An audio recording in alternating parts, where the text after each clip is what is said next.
karya terbesar dalam hidupku, pengorbananmu yang selamatkanku. Engkaulah harta yang tak ternilai, yang ku miliki dan ku hargai. Yesus, Engkau ku kagumi.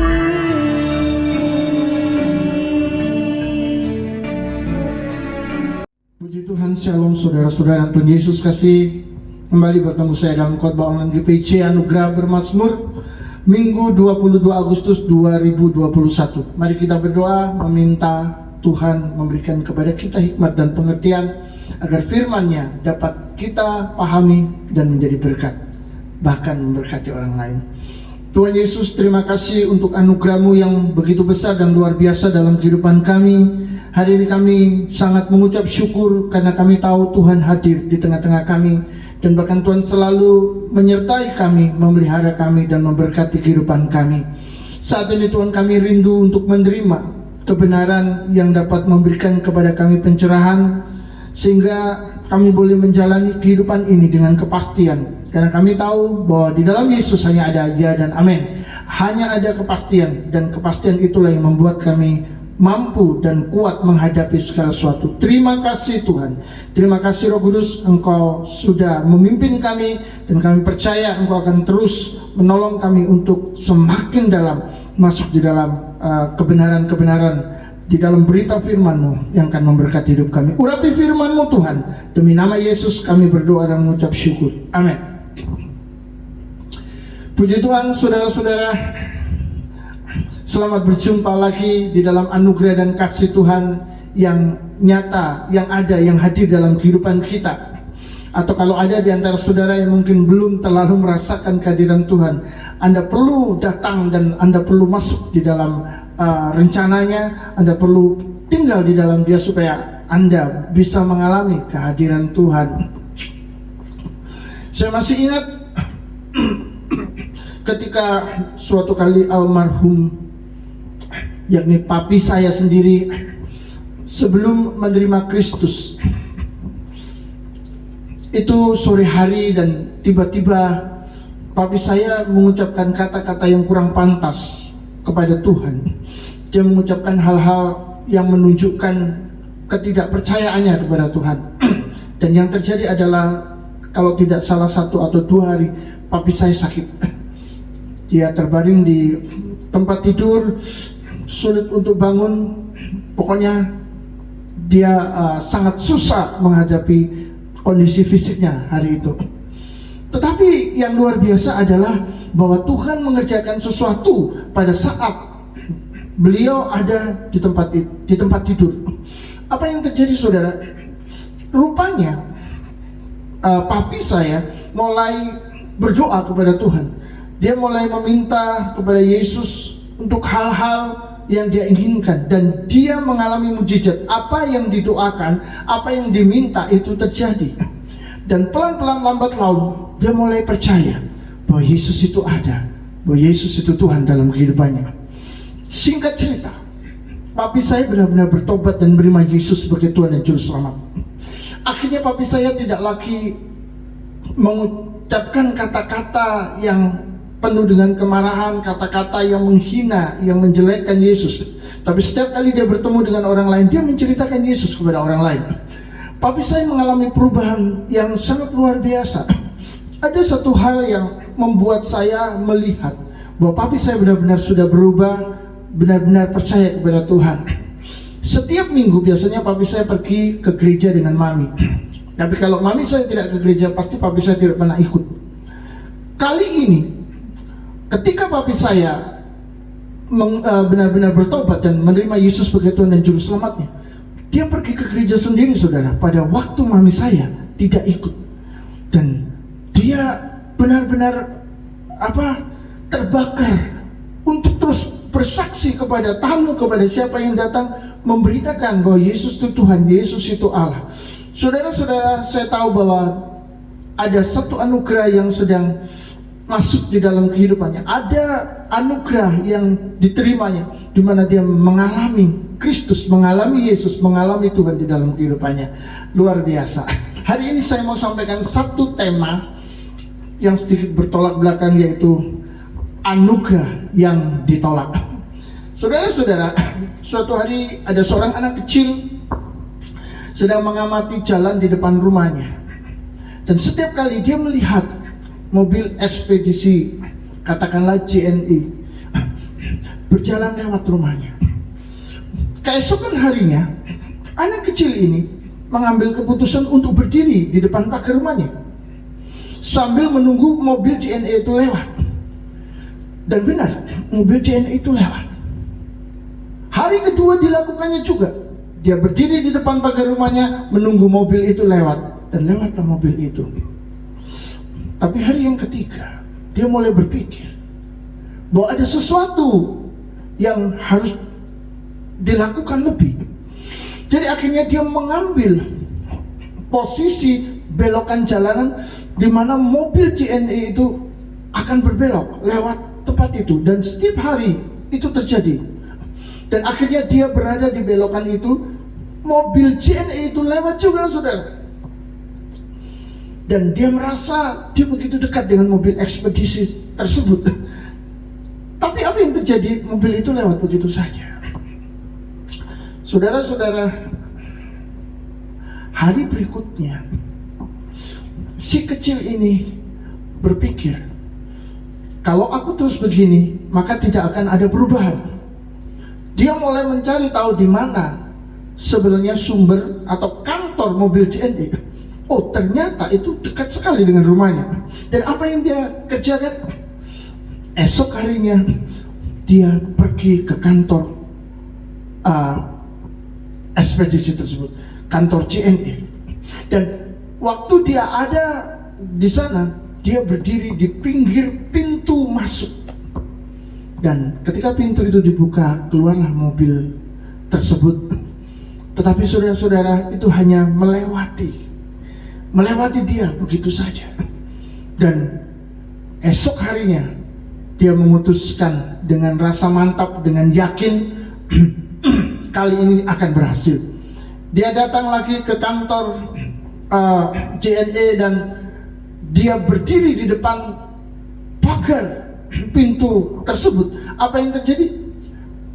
Ketika pintu terbuka, mobil terhalang oleh tubuhnya yang masih kecil itu. Kali ini dia sangat yakin dia berhasil. Tapi yang terjadi adalah dia cuma dibel. Ting, ting, ting. Dan akhirnya dia minggir, saudara. Ketika dia minggir, mobil itu pergi. Pulanglah anak ini dengan rasa kecewa dan berjanji dia tidak mau melihat mobil JNE lagi. Sebenarnya apa yang sedang terjadi? Saudara-saudara, si kecil ini rupanya pernah pergi ke rumah temannya dan dia melihat mobil JNE datang membawa bingkisan untuk temannya. Lalu dia mulai berpikir dia akan mendapatkan hal yang serupa. Dia akan mendapatkan bingkisan, tapi itu tidak pernah dia terima sampai saat yang terakhir. Mengapa? Karena di dalam mobil itu memang tidak pernah ada nama dan alamatnya atau barang yang siap dikirim untuknya. Jadi saudara-saudara yang dikasihi Tuhan, kita mengetahui sekarang untuk menerima sesuatu, maka yang kita terima itu harus memang benar-benar ditujukan kepada kita. Sebaliknya, saudara, Alkitab mencatat bahwa Tuhan memberikan anugerah terindah untuk dunia, tapi ditolak. Kali ini sesuatu yang indah ini memang benar ditujukan untuk dunia, diberikan untuk dunia. Tetapi sekali lagi dunia menolaknya. Berbeda dengan adik tadi yang ingin menerima tapi dia tidak menerima karena memang tidak ada kiriman untuknya. Tapi kali ini ada kiriman untuk dunia, tapi dunia menolaknya. Yohanes pasal 3 ayat 16 sampai 18. Karena begitu besar kasih Allah akan dunia ini, sehingga ia telah mengaruniakan anaknya yang tunggal, supaya setiap orang yang percaya kepadanya tidak binasa, melainkan beroleh hidup yang kekal. Sebab Allah mengutus anaknya ke dalam dunia bukan untuk menghakimi dunia, melainkan untuk menyelamatkannya oleh Dia, oleh Yesus. Barang siapa percaya kepadanya, ia tidak akan dihukum. Barang siapa tidak percaya, ia telah berada di bawah hukuman, sebab ia tidak percaya dalam nama anak tunggal Allah. Nama anak tunggal Allah adalah Yesus sendiri. Saudara-saudara, Yesus diutus ke dunia untuk menyelamatkan, tapi dunia tidak terselamatkan. Hanya sebagian saja yang terselamatkan, yaitu mereka yang beriman dan mempercayai Yesus di dalam hati mereka. Artinya, hanya sebagian yang terselamatkan melalui iman dan kepercayaan mereka kepada Yesus. Di kota Bethlehem sendiri, yakni tempat kelahiran Yesus, di tahun 2021 diberitakan hanya 2% orang-orang di kota Bethlehem yang mempercayai Yesus, yang menjadi Kristen, katakanlah begitu, lebih tepatnya yang menjadi Kristen, yang benar-benar percaya. Dari 2% itu saya juga tidak tahu. Dan diperkirakan di tahun 2025 kekristenan sudah tidak ada lagi di tanah Bethlehem, dan akhirnya Bethlehem hanya akan menjadi tempat peninggalan bersejarah tanpa umat. Itu sangat miris. Pertanyaannya adalah, apakah Allah gagal menyelamatkan?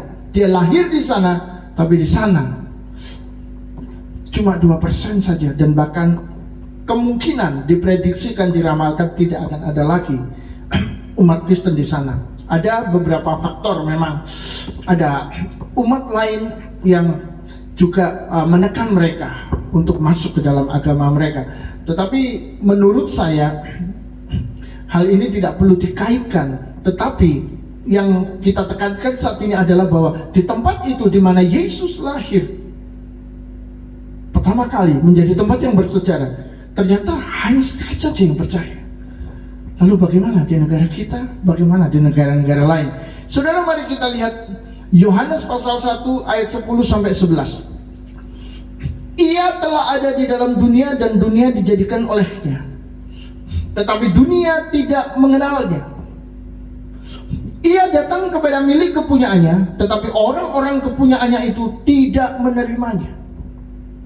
Jadi saudara, dunia yang diciptakannya tidak mengenalnya.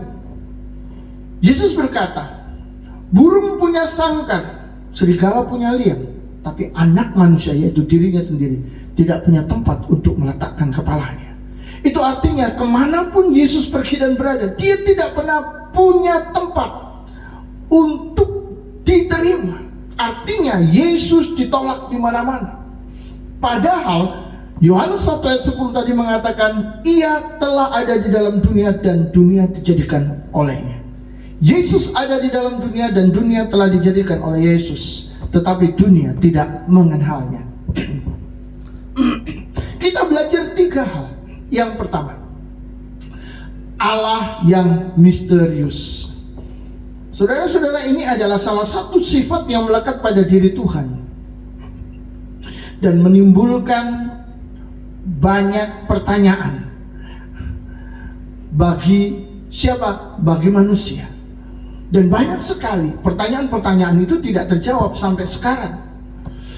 Mengapa? Karena memang misterius itu adalah sesuatu yang penuh rahasia. Di dalam kemahaannya, Tuhan sanggup menyelamatkan umat manusia, betul nggak? Dia tidak perlu susah-susah untuk menyelamatkan seluruh dunia, untuk menyelamatkan semua ciptaannya. Tapi dalam kenyataannya itu tidak dilakukannya. Saudara-saudara, mari kita lihat di dalam kitab Amsal 25 ayat 2. Kemuliaan Allah ialah merahasiakan sesuatu, tetapi kemuliaan raja-raja ialah menyelidiki sesuatu. Jika terlihat seakan Allah itu gagal menyelamatkan ciptaan. Maka sebenarnya itu berkaitan dengan sifat misterius yang dimiliki oleh Tuhan. Jadi apakah dia gagal? Tuhan tidak pernah gagal, kata firman Tuhan.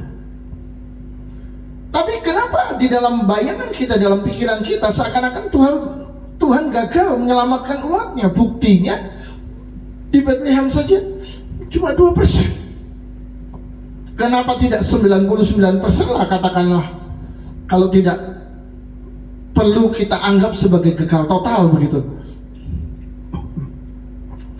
Karena kalau berhasil harusnya 100%. Tetapi saudara-saudara, kita harus tahu ini berhubungan dan berkaitan dengan sifat Tuhan yang misterius. Mungkin ada orang yang akan berkata itu adalah kedaulatan Tuhan. Tapi saya mau menunjukkan di sisi misteriusnya Tuhan, di sisi penuh rahasianya Tuhan, bahwa ada hal-hal yang akan tetap tertutup dan tidak akan pernah dibukakan. Itu rahasia. Tetapi firman Tuhan mengajar kita untuk melihat itu sebagai manifestasi dari kemuliaan Tuhan. Tadi dikatakan bahwa kemuliaan Allah ialah merahasiakan sesuatu. Jadi meskipun terlihat gagal, sekali lagi Tuhan tidak pernah gagal. Pengetahuannya yang tidak terbatas, yang melakukan segala sesuatu, yang berkarya di dalam dunia ciptaannya, itulah yang tidak kita pahami dengan pikiran kita yang terbatas, sehingga kita berpikir dia gagal, padahal dia tidak gagal. Salah satu contoh untuk membuat kita bisa terbuka mengerti Allah, Allah harus mati jadi manusia untuk menyelamatkan kita. Ini adalah sesuatu yang aneh. Bukankah Tuhan sebenarnya cukup mengampuni saja? Tidak perlu dia harus mati supaya kita selamat. Benar saudara? Tetapi inilah yang Tuhan lakukan. Dia harus jadi manusia dan mati dulu di atas kayu salib untuk menanggung dosa kita. Bukankah dia Allah? Dia bilang saja, aku ampuni, selesai. Ini juga adalah salah satu yang misterius. Mengapa harus begitu? Tetapi hikmat itu diberikan kepada orang-orang yang percaya, bahwa karena kasihnya lah dia melakukan itu untuk kita, dan karena keberadaan pribadinya yang menentukan segala sesuatu sesuai dengan hukum Allah, hukum ilahi, dan bukan hukum manusia. Itulah yang membuat dia harus jadi manusia, mati di atas kayu salib, menanggung dosa kita, supaya siapa yang percaya diselamatkan. Jadi saudara-saudara, mengapa dia harus mati dulu untuk menyelamatkan kita? Yesus pernah menegur Petrus karena hal tersebut. Petrus tidak bisa menerima kalau Yesus harus menderita, Yesus harus mengalami kematian. Jauhlah itu daripadamu, katanya. Tapi Yesus berkata, enyallah engkau iblis, engkau memikirkan apa yang dipikirkan oleh manusia dan bukan yang dipikirkan oleh Allah. Jadi saudara-saudara, yang dipikirkan oleh Allah itu bukan yang kita pikirkan, bukan yang dipikirkan manusia. Allah berpikir dengan pikirannya sendiri yang tidak terbatas. Kita berpikir dengan pikiran kita yang terbatas. Itu sebabnya seringkali nggak nyambung. Baru harmonis, baru nyambung dengan pikiran Tuhan ketika kita melibatkan iman di dalamnya. Ketika kita percaya, maka kita mengerti, oh, mengapa Tuhan melakukan hal itu. Saudara-saudara yang Tuhan Yesus kasihi, apapun yang bersifat menentang pikiran Tuhan adalah iblis. Karena iblis sendiri juga disebut sang penentang, yang menentang Allah. Itu sebabnya kalau di dalam pikiran kita sebagai manusia, kita selalu menentang Allah, menentang Allah, bisa jadi Tuhan akan berkata kepada kita, enyallah engkau iblis, Karena engkau memikirkan apa yang dipikirkan manusia dan bukan yang dipikirkan oleh Allah. Puji Tuhan. Jadi saudara-saudara yang dikasihi Tuhan, adalah suatu anugerah bagi kita untuk melihat apa yang dilakukan oleh Allah di dalam kehidupan kita. Yang kedua, saudara, dunia yang ironis, sesuatu yang bertentangan dengan yang seharusnya terjadi. Itu ironi. Mengapa ironi? Karena sang pencipta ditolak oleh ciptaannya sendiri, bahkan tidak dikenali. Tadi firman Tuhan berkata di dalam Yohanes 1 ayat 10, ia telah ada di dalam dunia dan dunia dijadikan olehnya, tetapi dunia tidak mengenalnya. Ini dunia yang ironis, saudara. Bagaimana bisa dunia menolak Allah yang menciptakannya? Tapi itulah yang terjadi. Bahkan Allah tidak dikenali. Waktu Yesus turun ke dunia, Yesus tidak dikenali. Padahal dia adalah Allah. Mereka cuma melihat dia adalah manusia, dia anak Yusuf dan lain sebagainya. Tapi mereka tidak pernah kembali merujuk kepada kitab perjanjian lama. Tidak ada yang pikiran dan hatinya tercerahkan untuk melihat bahwa yang menjadi manusia itu adalah Allah sendiri. Hanya orang-orang yang menerima kasih karunia yang bisa mengenal keberadaan Allah. Yang ketiga, yaitu manusia dengan kejahatan kekal. Saudara-saudara, menolak pemiliknya sendiri yang telah memberikan kehidupan dan semua fasilitas hidup lengkap, itu adalah sebuah kejahatan. Jadi kalau dicermati, sekarang ini pemikiran kita tentang firman Tuhan yang kita pelajari justru naik ke tingkat kepertanyaan yang lebih terarah.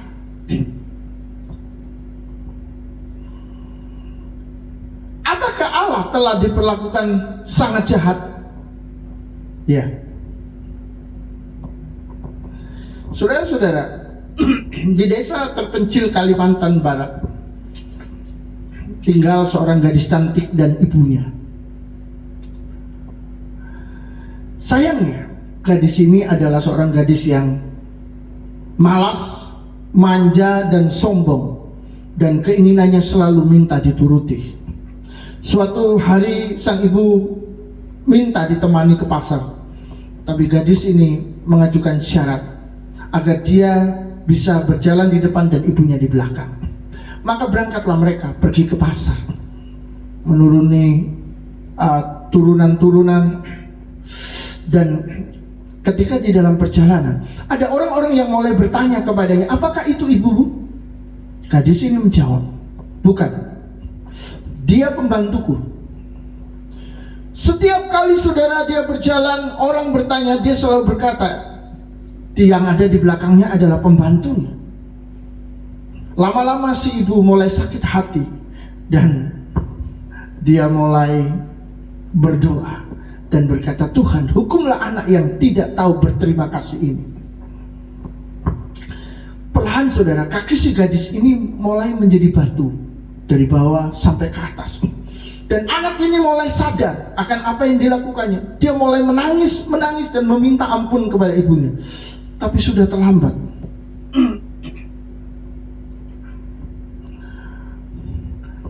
Apa yang terjadi? Batu itu naik terus sampai ke atas dan seluruh tubuhnya menjadi batu. Tetesan air matanya masih terlihat ada di sana. Itu sebabnya saudara, ia disebut sebagai batu menangis. Ini adalah sebuah legenda batu menangis. Dan saudara-saudara, di dalam ilustrasi ini saya ingin sampaikan satu hal. Jika tidak mengakui seorang ibu, atau jika tidak mengakui ibu, itu adalah sebuah kejahatan yang sangat parah. Apalagi tidak mengakui Allah pencipta sebagai Allahnya, maka itu adalah sebuah kejahatan kekal. kejahatan kekal yang tidak terampuni. Mari kita lihat di dalam Yohanes 3 ayat 18. Barang siapa percaya kepadanya, ia tidak akan dihukum. Barang siapa tidak percaya, ia telah berada di bawah hukuman. Sebab ia tidak percaya dalam nama anak tunggal Allah. Nama anak tunggal Allah cuma satu, yaitu Yesus. Jadi barang siapa tidak percaya kepada Yesus, ia tidak akan, barang siapa percaya kepada Yesus, ia tidak akan dihukum. Tapi barang siapa tidak percaya, ia telah berada di bawah hukuman, karena ia tidak percaya dalam nama Yesus. Saudara-saudara, tidak percaya kepada Yesus ada di dalam hukuman. Tidak ada anugerah pembebasan. Mengapa? Karena menolak penciptanya sendiri. Menolak Yesus itu menolak Allah. Menolak Yesus itu menolak Sang Pencipta. Ayat firman Tuhan sudah menjelaskannya bagi kita. Kalau ada pandangan dari sana sini yang menunjukkan atau yang mengatakan seakan-akan Yesus itu bukan Tuhan, Yesus itu bukan Allah, ya tidak perlu didengarkan. Apa urusannya dengan pandangan-pandangan, dengan tafsiran-tafsiran, dengan interpretasi dan segala macam. Alkitab sudah menuliskan dengan jelas bahwa Yesus adalah Allah yang menjadi manusia. Tidak ada komanya, saudara. Saudara-saudara, anugerah yang ditolak yang pertama, memposisikan ciptaan sebagai orang hukuman yang tidak pernah bebas. Ketika Adam dan Hawa jatuh di dalam dosa, manusia sudah jatuh, terhukum. Manusia sudah melawan dan menentang Allah. Itu sebabnya Yesus dikirim sebagai hadiah. Yesus dikirim sebagai kasih karunia, sebagai anugerah. Tapi kalau ia ditolak, maka orang tersebut akan tetap menjadi tawanan dan tidak pernah bebas. Tawanan siapa? Tawanan Allah yang Maha Kuasa, karena dia telah berdosa kepada Tuhan. Yang kedua, anugerah yang ditolak memastikan nasib akhir orang tersebut tinggal di dalam murka Allah. Hanya Yesus yang bisa mendamaikan manusia, yang bisa membuat murka Allah ini diredam dan orang tersebut mendapatkan pendamaian. Tapi kalau Yesus ditolak, maka itu sama dengan menolak anugerah. Dan kalau menolak anugerah, yang terjadi adalah nasib akhirnya akan tetap ada di dalam murka Allah sampai kekal. Yang ketiga, anugerah yang ditolak menjauhkan kasih Allah yang kekal di dalam hidup, dan hidup akan ada di dalam kondisi yang tidak seharusnya. Mengapa? Karena seharusnya anugerah itu membawa keselamatan. Anugerah itu membuat kasih Allah sampai kepada manusia, sampai kepada kita. Tapi kalau ditolak, maka mau tidak mau, hidup tidak akan berada dalam kondisi yang damai dengan Allah, tetapi terus bermusuhan, bertentangan dengan Allah. Dan kita tahu itu akan membuat seseorang jauh dari Allah untuk selama-lamanya, terpisah dari Allah selama-lamanya. Jadi saudara, ini juga ironi, karena ketika percaya Yesus, seseorang bisa di surga, tetapi ditolak. Ini adalah sebuah ironi. Kita lihat lagi di dalam 1 Yohanes 5 ayat 11 sampai 12. Dan inilah kesaksian itu, Allah telah mengaruniakan hidup yang kekal kepada kita, dan hidup itu ada di dalam Anaknya. Barang siapa memiliki anak, ia memiliki hidup. Barang siapa tidak memiliki anak, ia tidak memiliki hidup. Hidup kekal ada di dalam Yesus. Barang siapa memiliki anak atau memiliki Yesus, ia memiliki hidup. Barang siapa tidak memiliki anak, tidak memiliki Yesus, ia tidak memiliki hidup. Mengapa? Karena Yesus itu adalah sumber kehidupan. Ini bukan bicara tentang hidup ketika kita cuma bisa bernapas sekedar, bukan. Ini bicara tentang hidup yang lebih daripada sekedar hidup itu sendiri. Ini bicara tentang hidup yang kekal, hidup yang abadi, hidup yang selama-lamanya dengan Tuhan. Yesus adalah sumber hidup. Yesus berkata, akulah roti hidup. Kalau kamu makan, kamu akan kenyang. Kalau kamu minum, kamu tidak akan haus lagi. Aku adalah sumber yang memberikan kekenyangan, membuat engkau tidak haus, membuat engkau tetap hidup. Di dalam Yohanes 6 ayat 33, Yesus berkata, karena roti dari Allah adalah roti yang turun dari surga dan memberi hidup kepada dunia. Apakah Yesus sedang berbicara tentang roti mana? Seakan-akan iya, tetapi sebenarnya tidak. Yesus sedang membicarakan dirinya bahwa dia adalah roti dari surga itu yang memberi hidup kepada dunia. Tapi sayang, dia ditolak. Jadi saudara-saudara, siapapun saudara yang sedang mendengarkan khotbah online hari ini, terimalah anugerah Tuhan, yaitu Yesus yang dikaruniakan untuk Anda. Terimalah Yesus sebagai Tuhan dan Juru Selamat Anda. Buka hati dan biarkan dia masuk, karena dia ingin memberikan kehidupan kepada Anda.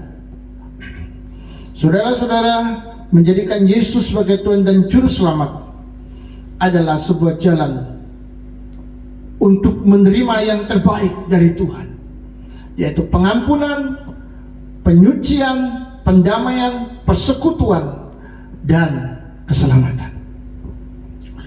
Tapi jangan berhenti di sana, karena anugerah Tuhan itu besar. Masuk dan berlarilah untuk mengalami yang lebih lagi dari keselamatan itu sendiri. Menerima Yesus, saudara sudah diselamatkan, tapi jangan berhenti terima Yesus lalu selesai, lalu hidup semaunya, tidak masuk lebih dalam lagi. Karena masih ada begitu banyak yang telah dipersiapkan untuk Anda, yaitu hidup di dalam kekayaan akan kebenaran yang akan membuka pintu-pintu berkat setiap hari dalam setiap situasi dan keadaan Anda. Kita baca lagi di dalam 1 Yohanes 5 ayat 19 ayat 20. Kita tahu bahwa kita berasal dari Allah dan seluruh dunia berada di bawah kuasa si jahat. Akan tetapi kita tahu bahwa anak Allah telah datang, yaitu Yesus, dan telah mengaruniakan pengertian kepada kita supaya kita mengenal yang benar. Dan kita ada di dalam yang benar, di dalam anaknya Yesus Kristus. Dia adalah Allah yang benar dan hidup yang kekal. Saudara, di dalam ayat yang ke-19 ditekankan bahwa seluruh dunia ada di dalam kuasa si jahat. Artinya apa? Seluruh dunia sedang disesatkan oleh setan, di bawah kuasanya, di bawah kendalinya. Apa yang ada di bawah kendali kuasa si jahat? Pikiran mereka, apalagi banyak jiwa mereka, hidup mereka, jalan mereka, dan semuanya. Dan iblis akan mencuri, membunuh, dan membinasakan. Iblis tidak akan memberikan yang terbaik kalau dia menjadi penguasanya. Tetapi di dalam ayat yang ke-20 justru ditekankan Yesus datang dengan mengaruniakan pengetahuan ilahi, bahwa kita ada di dalam yang benar dan mengenal yang benar, yaitu di dalam Dia, di dalam anaknya Yesus Kristus. Jadi kalau kita ada di dalam Yesus, kita ada di dalam yang benar. Mengapa? Karena Dia adalah Allah yang benar dan hidup yang kekal. Luar biasa. Ini adalah sebuah peneguhan bahwa kita ada di dalam yang benar, di dalam anaknya Yesus Kristus. Karena Dia adalah Allah yang benar dan hidup yang kekal. Jadi siapakah Yesus? Apakah Yesus ini ciptaan Allah? Tidak, Alkitab tidak pernah memberikan kesaksian seperti itu. Alkitab memberikan kesaksian bahwa Yesus itulah sendiri Allah yang Maha Kuasa. Di dalam Yesus Anda terima keselamatan, di dalam Yesus Anda menerima seluruh kehidupan ini. Itu sebabnya sujud menyembah kepadanya, berdoa kepadanya, meminta di dalam namanya, meminta kepada Yesus secara langsung adalah sesuatu yang tidak keliru. Artinya kalau kita meminta sesuatu kepada Yesus, itu adalah hal yang wajar karena Yesus adalah Allah, Yesus adalah Tuhan. Saudara-saudara yang dikasihi Tuhan, jika pemberi anugerah itu ditolak, maka kita pun juga akan tertolak. Karena pemberi anugerah itu adalah Allah. Pemberi anugerah itu adalah Tuhan sendiri. Itu sebab selama masih ada kesempatan, terimalah anugerah Tuhan dan perluaslah anugerah itu di dalam kehidupan Anda. Jangan dunia yang semakin besar di dalam hidup Anda. Karena kalau kita menerima terlalu banyak dari dunia, semakin jauh pula anugerah Tuhan yang akan saudara terima. Saya ulangi lagi. Jika dunia semakin besar dalam hidup kita dan semakin banyak yang kita terima dari dunia ini, maka akan semakin jauh pula anugerah Tuhan di dalam hidup kita. Semakin jauh pula anugerah Tuhan yang kita terima. Karena anugerah Tuhan, karena yang dari Tuhan dan yang dari dunia, harus kita sadari seringkali berbeda, bahkan bertentangan. Jadi apa yang bisa kita terima, yang oke, yang diizinkan Tuhan, itulah yang akan kita terima. Selamat merenungkan dan Tuhan memberkati. Amin. Karya terbesar